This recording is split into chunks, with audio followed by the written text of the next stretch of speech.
नमस्कार।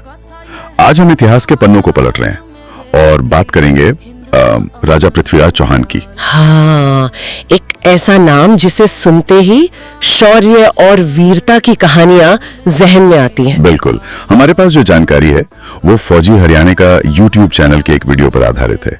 तो आज हम इसी स्रोत के नजरिए से उनकी कहानी को समझने की कोशिश करेंगे, उनकी जिंदगी, उनका शौर्य, प्रेम और बलिदान। तो चलिए शुरू करते हैं। कहानी की शुरुआत होती है अजमेर से। कहा जाता है कि पृथ्वीराज का जन्म राजा सोमेश्वर और रानी कर्पूर देवी के यहाँ हुआ। और बचपन से ही वो काफी तेज थे, मतलब बुद्धिमान भी और बहादुर भी। हाँ, और फिर पिता के गुजरने के बाद बहुत छोटी उम्र में ही उन्हें अजमेर और दिल्ली दोनों की गद्दी संभालनी पड़ी। बिल्कुल, और ये कोई छोटी बात नहीं थी। उन्होंने बहुत तेजी से अपने पराक्रम से चौहान वंश को उत्तर भारत में काफी शक्तिशाली बना दिया। सही। और ये कहानी सिर्फ एक योद्धा राजा की नहीं है, ये उस दौर के, मतलब उस समय के मूल्यों, उस समय की राजनीति की भी झलक देती है। और उनकी कहानी का एक बहुत ही कह सकते हैं नाटकीय मोड़ आता है कन्नौज की राजकुमारी संयोगिता के साथ उनके प्रेम प्रसंग से। अच्छा। संयोगिता के पिता थे राजा जयचंद और वो पृथ्वीराज से, जैसे आपने कहा, उनकी बढ़ती ताकत की वजह से शायद खार खाते थे। ईर्ष्या। हाँ, तो यहाँ बात सचमुच दिलचस्प हो जाती है। जयचंद ने संयोगिता का स्वयंवर रखा। हाँ, जिसमें राजकुमारी अपना पति चुनती है। बिल्कुल, लेकिन उन्होंने पृथ्वीराज को बुलाया ही नहीं अपमान करने के लिए। अच्छा। सिर्फ बुलाया नहीं, उनकी एक मूर्ति बनवाई और उसे दरवाजे पर दरबान की तरह खड़ा कर दिया। सोचिए। ओहो, ये तो बहुत बड़ा अपमान था। लेकिन फिर संयोगिता ने, उन्होंने भरी सभा में उसी मूर्ति के गले में वरमाला डाल दी। वाह। और कहते हैं कि ठीक उसी वक्त पृथ्वीराज वहां घोड़े पर सवार होकर पहुंचे और संयोगिता को वहां से ले गए दिल्ली। अच्छा, तो ये एक तरह का मतलब भगा कर ले जाना हुआ। हाँ, कह सकते हैं। और इस घटना ने तो जयचंद के मन में दुश्मनी की आग और भड़का दी। बिल्कुल, और इसका असर हमें बाद में दिखा भी। ये जो आपसी फूट थी ना राजाओं में, ये शायद आगे चलकर बहुत महंगी पड़ी। सही बात है। और इसी दौरान पश्चिम से एक और खतरा मंडरा रहा था, मोहम्मद गौरी का। हाँ, गौरी। स्रोत के मुताबिक 1191 ईस्वी में तराइन की पहली लड़ाई हुई। तराइन का पहला युद्ध। हाँ, इसमें पृथ्वीराज ने गौरी को बुरी तरह हराया, बंदी भी बनाया। लेकिन फिर बड़ा दिल दिखाते हुए या शायद राजधर्म निभाते हुए उसे माफ करके वापस भेज दिया। यहीं पर इतिहास में बहुत बहस होती है। क्या ये माफ करना सही था? क्या ये एक राजा का बड़प्पन था जैसा कई मानते हैं, या ये एक रणनीतिक भूल थी? हाँ, ये सवाल तो उठता है। उस समय की युद्ध नीति शायद अलग थी। हारे हुए को जीवन दान देना शायद एक आदर्श था, पर क्या ये हमेशा समझदारी होती है? पता नहीं, क्योंकि देखिए, गौरी अगले ही साल 1192 में वापस आ गया। और इस बार वो पूरी तैयारी के साथ आया था, ज्यादा बड़ी सेना, और शायद छल कपट का भी सहारा लिया गया, ऐसा कहते हैं। हाँ, स्रोत यही बताता है।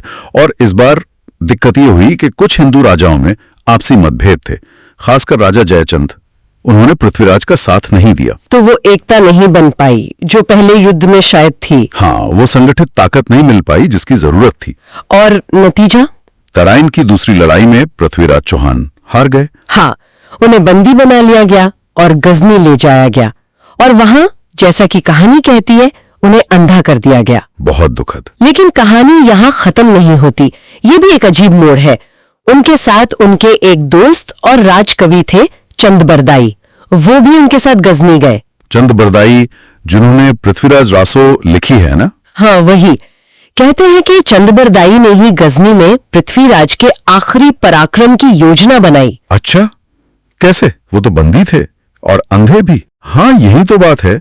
चंद्र बरदाई ने किसी तरह गौरी को ये यकीन दिलाया कि पृथ्वीराज अंधे होने के बावजूद आवाज सुनकर, मतलब शब्द भेदी बाण चला सकते हैं। शब्द भेदी बाण, आवाज पर निशाना, ये तो कमाल की बात है। हाँ, गौरी को यकीन नहीं हुआ। उसने इसे मजाक समझा, शायद तमाशा देखना चाहता था। उसने इजाजत दे दी। और फिर भरी महफिल में जब गौरी ऊंचे तख्त पर बैठा था, चंद्र बरदाई ने पृथ्वीराज को वो मशहूर दोहा कहा। हाँ, सुना है मैंने। 4 बांस 24 गज, अंगुलष्ट प्रमाण, ताऊ पर सुल्तान है, मत चुको चौहान। मतलब उन्होंने इशारे में बता दिया कि सुल्तान कहाँ और कितनी ऊंचाई पर बैठा है। बिल्कुल। और पृथ्वीराज ने आवाज और इस अंदाजे से तीर चलाया और निशाना सीधा गौरी को लगा। हाँ, कहते हैं गौरी वहीं ढेर हो गया। वाह, ये तो बदला पूरा हुआ। लेकिन इसके फौरन बाद दुश्मन के हाथों बेइज्जती से मरने के बजाय पृथ्वीराज और चंद्र बरदाई ने एक दूसरे को कटार मारकर अपने प्राण त्याग दिए। वीर गति को प्राप्त हुए सम्मान के साथ। हाँ, ये पूरी कथा खासकर पृथ्वीराज रासो में जिस तरह से बताई गई है वो रोंगटे खड़े कर देती है। सच में? तो अगर हम इस पूरी कहानी को देखें, इसका सार क्या निकलता है? एक ऐसा राजा जिसकी जिंदगी में बहादुरी है, नाटकीय प्रेम है, एक विवादास्पद माफी है और अंत दुखद है।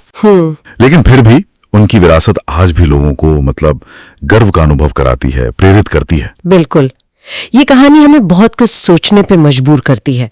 नेतृत्व के बारे में, एकता के महत्व के बारे में, और शायद सबसे ज्यादा एकता की कमी के क्या नतीजे हो सकते हैं। सही कहा। और ये भी कि हमारे फैसलों का असर कितना दूर तक जा सकता है। ये सिर्फ इतिहास की बात नहीं है, ये सबक तो आज भी उतनी ही जरूरी है। हाँ, आपसी फूट कैसे बड़ी से बड़ी ताकत को भी कमजोर कर सकती है, ये इसका एक बहुत बड़ा उदाहरण है। बिल्कुल। और जाते जाते एक सवाल हम अपने सुनने वालों के लिए छोड़ जाते हैं सोचने के लिए। अगर तराइन की पहली लड़ाई के बाद पृथ्वीराज ने वो फैसला ना लिया होता, गौरी को माफ ना किया होता, तो क्या होता? इतिहास का रुख क्या होता? क्या वो एक फैसला वाकई इतना निर्णायक था?